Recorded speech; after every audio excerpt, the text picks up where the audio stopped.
प्रदोष व्रत कथा। हिंदू धर्म में प्रदोष व्रत का बहुत अधिक महत्व होता है। प्रदोष व्रत भगवान शंकर को समर्पित होता है।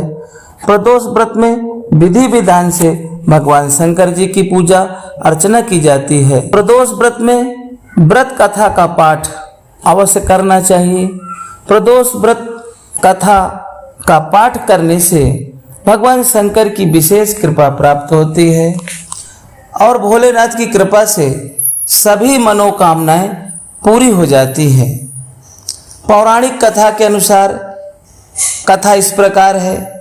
एक नगर में एक ब्राह्मणी रहती थी। उसके पति का स्वर्गवास हो गया था। उसका अब कोई सहारा नहीं था, इसलिए वह सुबह होते ही अपने पुत्र के साथ भिक्षा मांगने के लिए निकल पड़ती थी।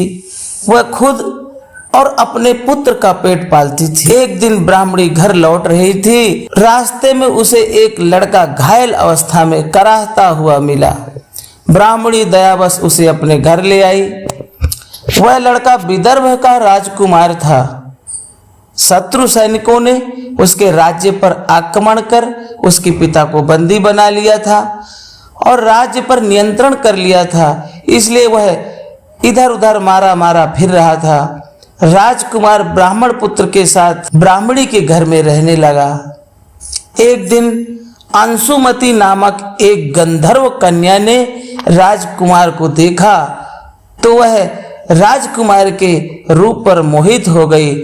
अगले दिन अंशुमती अपने माता और पिता को राजकुमार से मिलाने लाई। उन्हें भी राजकुमार पसंद आ गया। कुछ दिनों के बाद अंशुमती के माता पिता जो गंधर्व थे, भगवान शंकर जी ने उनको स्वप्न में आदेश दिया कि राजकुमार और अंशुमती का विवाह कर दिया जाए और उन गंधर्वों ने वैसा ही किया। अंशुमती का और विदर्भ के राजकुमार का विवाह कर दिया। ब्राह्मणी प्रदोष व्रत करने के साथ ही भगवान शंकर की नित्य पूजा करती थी, पाठ किया करती थी, कथा व्रत का श्रवण करती थी। प्रदोष व्रत के प्रभाव और गंधर्व राज की सेना की सहायता से राजकुमार ने विदर्भ से शत्रुओं को खदेड़ दिया और पिता के साथ फिर से सुखपूर्वक रहने लगे। राजकुमार ने ब्राह्मण पुत्र को अपना प्रधानमंत्री बनाया। मान्यता है कि जैसे ब्राह्मणी के प्रदोष व्रत के प्रभाव से उसके दिन बदले, कहाँ वो भिक्षा मांगती थी और वह राजमहल में रहने लगी। उसका पुत्र राजमंत्री बन गया। जिस प्रकार भगवान ने उस ब्राह्मणी के घर सुख संपत्ति प्रदान करी, ऐसे ही हम सबके घर में भगवान भोलेनाथ कृपा करें, सुख समृद्धि आए। ऐसा ही यह प्रदोष व्रत की कथा का महात्म है।